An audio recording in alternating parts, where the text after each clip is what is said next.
Many times you hear individuals say that the continents were all together, and then there was some cataclysmic experience, and then it divided up.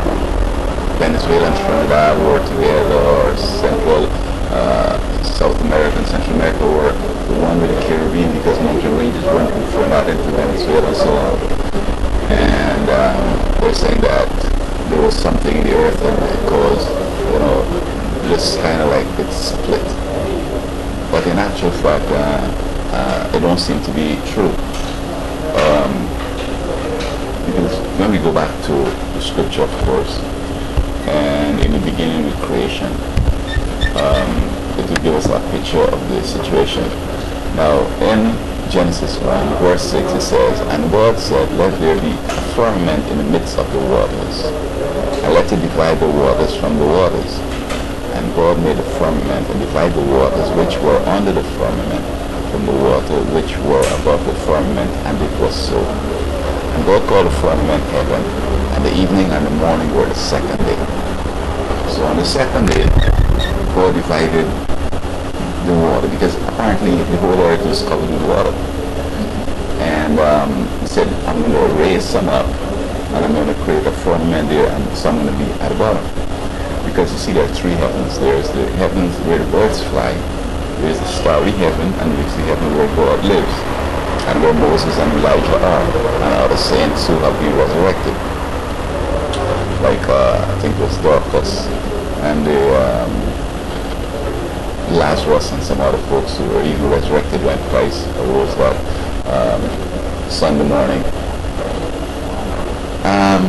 As I said in another video, the purpose for the dividing and putting this heaven there and water above was to filter the harsh rays from the sun. I don't know how deep it was, and it wouldn't have been flowing water, I suppose. I suppose it was like maybe water vapor. But then on the other hand, it's God now, he could do that. He could, create this firmament that would hold up that water there. And so it heated up during the day. And as the sun moved, different parts are heating up. Now, when you live close to the ocean, you have the maritime influence in which the water heats up during the day, and at night the wind comes from the ocean or the sea and come on land, and it's a little warmer than the land itself, because the earth will cool on faster than the water, and it makes it pleasant during the night. And so there might have been a different principle existing back then, because heat rises and cold descends. So when this water is heated up during the day, according to modern science, it wouldn't have come down, because it stays up. It's lighter, it stays up, and what is cold remains at the bottom. But at that point, there might have been a principle in existence that this firmament was so perfect that even if the water was flowing, it couldn't come down, and even if it's in gaseous form, it still stayed up. And the principle was then that even though it's lighter and it's hot, it would come down. So there was a different wind system, not the heat rising, the heat was coming down. And in verse 9 it goes on to say, "And God said, let the waters under the heavens be gathered together unto one place, and let the dry land appear. And it was so. And God called the dry land earth, and the gathering together of the waters called he seas. And God saw that that was good." And so on. Now, when he says that the water should be gathered to one place, but then calls it seas, and it seemed to be plural. Now, in our understanding today, it might have been that at the deepest parts, it might have had the Pacific Sea, the Atlantic Sea, the Indian Sea, the Antarctic Sea, because first of all, it wasn't very deep, and I guess seas are shallow, not as deep as like the Atlantic Ocean or Pacific Ocean, and not as vast. So I guess where you have these oceans, there may have been a point where it's so low that there is where the water was. Now, human beings were living lower.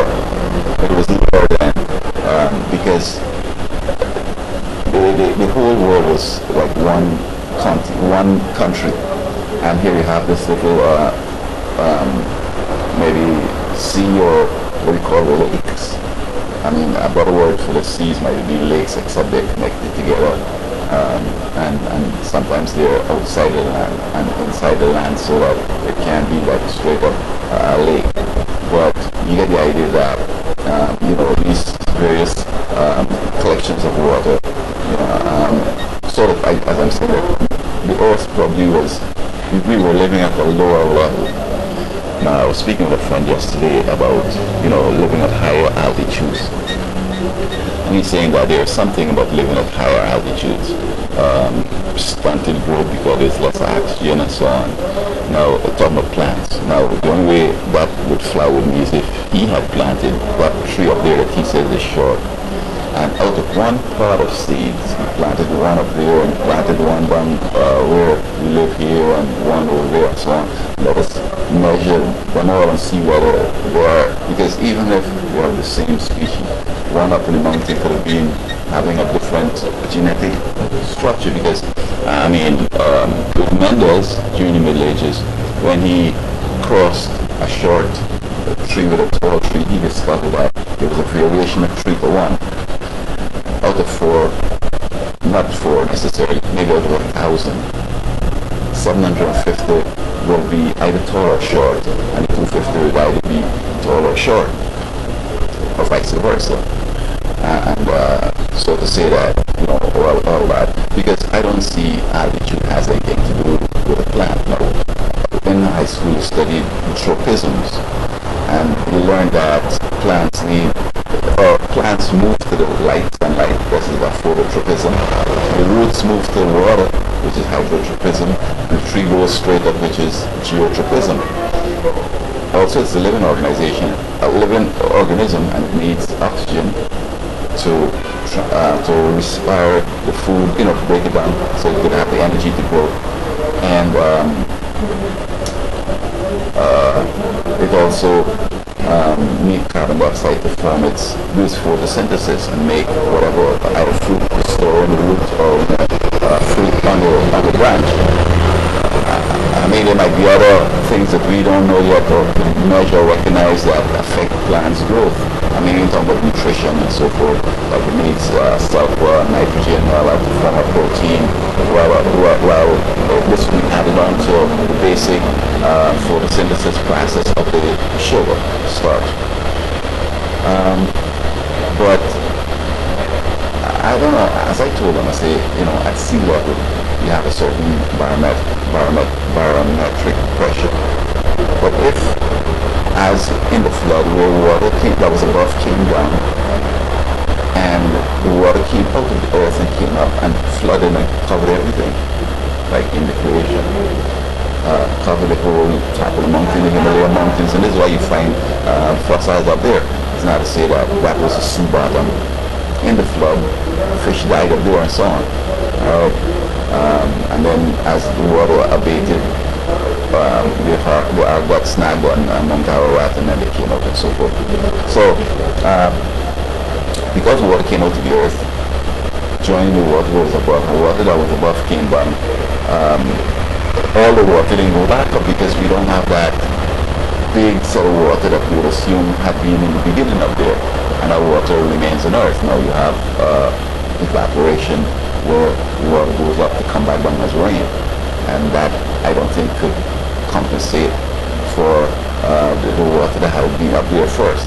So the water levels have risen, and as such we're living at a higher altitude and no land is covered, and the lower parts there, like between Trinidad and Venezuela and in the Gulf of Mexico and so forth, because the water came up, those lower lying areas are sort of covered, and it looks as if there is between there and there is a sea, but previously the water was lower, therefore it was land straight up because the water all around the earth. And so this, I think, was also the beginning of global warming, in which the water that was up there that was filtering this big set of heat and rays that were hitting the earth were kind of abated. Now, he was also telling me that some way somehow, because the tree up there is shorter, that something has affected, because we're living higher, has affected us. So we live shorter and so forth under the pressure, the atmospheric pressure on us and keeping us shorter. But I don't think this thing is something physical. It has to be genetic, because even though the pressure's out there, we have people who will be short, who are inbreeding, and people who are, like marrying people that are far off, they're taller. So, I mean, we all should have been short the same level with the same amount of pressure anyway. So, it's and so forth. So, that's my explanation for how the world has divided into these continents. It was one place, but after the flood, the water remained and it's higher, and so that is the situation. But though when we were living lower, I don't know, well, we thought of course the water that was above, I guess barometric pressure at sea level was higher, but as the water came down and as the water came up, I mean, the pressure has shifted up, because at sea level, I mean, that was the bottom of the sort of firmament, and as it came up, I guess the same pressure, or maybe less pressure, is at a higher level. Nevertheless, I don't think the pressure affects us, our growth, and I don't know, maybe it was something, I don't know, but longevity has been compromised, not necessarily because of this environmental thing. It was straight genetic thing. Humans start having relationships with certain other animals that weren't human, and if the animals were living, say, like 100 years, and man is living 1,000, and they have relationships, some of the kids going to be living from 100 up to 1,000, and by the time the flood, I think Noah, they were living like 500, and so that is how it seems to have evolved into all these continents and great seas and so forth. What do you think?